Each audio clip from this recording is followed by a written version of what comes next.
Hello मित्रांनो, कसे का आहात तुम्ही। बिग बॉस मराठी सीझन 5 चा जो विनर आहे तो आहे सूरज चौहान। हो मित्रांनो, तुम्ही जे ऐकलेलं आहे ते खरं ऐकलेलं आहे आणि सूरज चौहान येथे बिग बॉस मराठी सीझन 5 चा विनर झालेला आहे आणि महाविजेता म्हणून याची येथे घोषणा झालेली आहे आणि सूरजला 14,60,000 रुपयांचा चेक देण्यामध्ये आलेला आहे आणि ट्रॉफी देण्यामध्ये आलेली आहे आणि एक इलेक्ट्रिक स्कूटर ही पण देण्यामध्ये आलेली आहे आणि 10 लाखाची जे पुणे गाडगल जे सोन्या चांदीचं जे आहे ते दागिनं त्याचं पण एक चेक 10 लाखाचं याला देण्यामध्ये आलेला आहे। तर अशा प्रकारे सूरज चौहान बनलेला आहे बिग बॉस मराठी सीझन 5 चा विनर। हो मित्रांनो, तर भेटूया मित्रांनो पुढच्या वर्षी अजून बिग बॉस मराठी 6 मध्ये। तोपर्यंत तुम्हाला जर या चॅनलवर बघायचं आहे तर हिंदी बिग बॉस चालू झालेला आहे। हिंदी बिग बॉस सीझन 18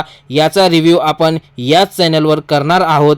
तर जर तुम्हाला हा व्हिडिओ आवडलेला आहे तर व्हिडिओला लाईक करा आणि चॅनलला सबस्क्राईब करा आणि भेटूया हिंदीच्या रिव्ह्यूमध्ये।